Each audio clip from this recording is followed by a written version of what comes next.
Afternoon. Right.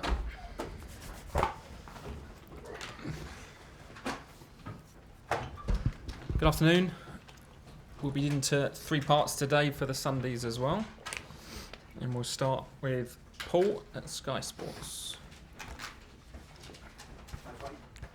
What are the chances that Mason Mount plays some part in the game against Liverpool at the weekend? He's got a chance. We all saw the image of the tackle afterwards made it look really bad, and but hopefully it's not so bad. We're trying to get him moving today, and it's one we're going to have to call.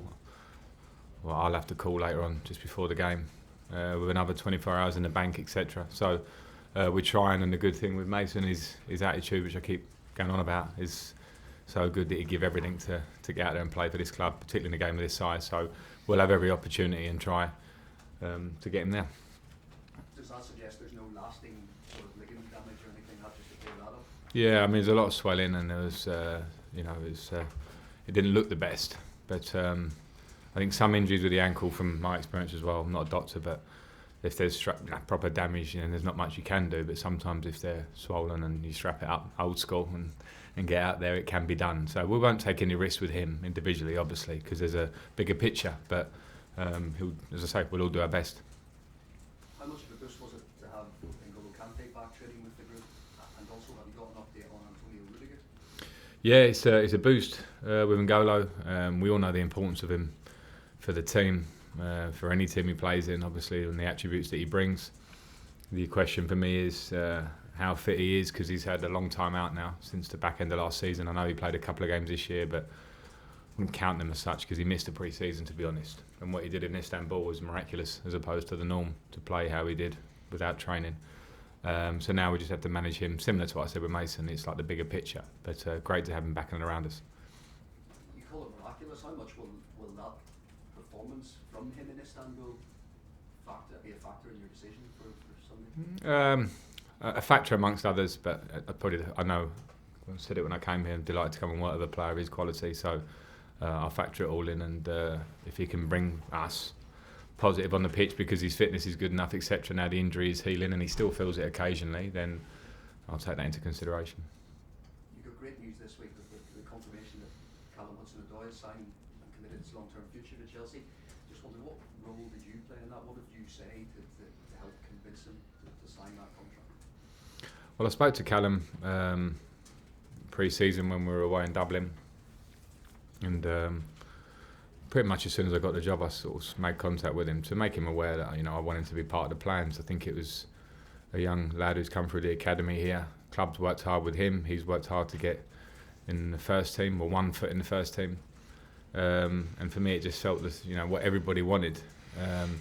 So then it was away from me slightly in terms of the club will deal with the contracts in itself, but I wanted to make it clear that I want him at the club because I believe in his talent. I also now the 5-year contract is signed is when the hard work really starts for him.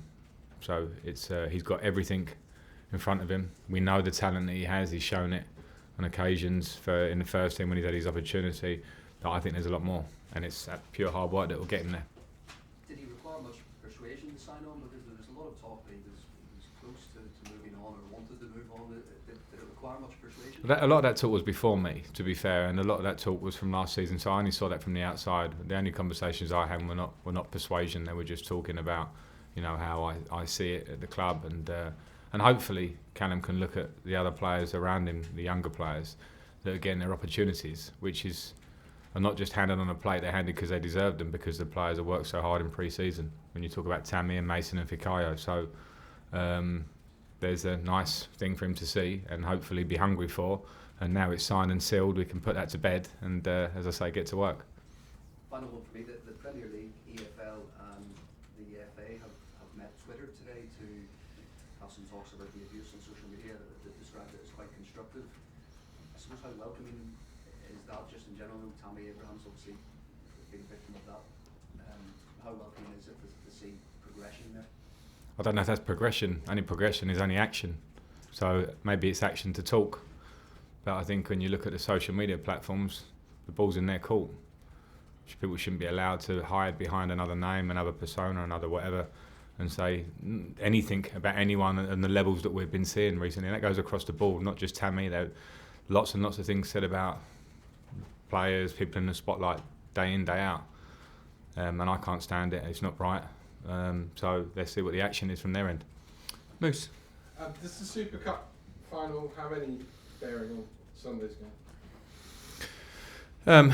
Well, for us, it will show us that we can compete with what are on form the best team in the country. I know it was earlier in the season. There are different things to take into account from that, but I thought we more than held ourselves in a good manner and could have won the game. From our opinion, should have won the game if we'd have taken our chances.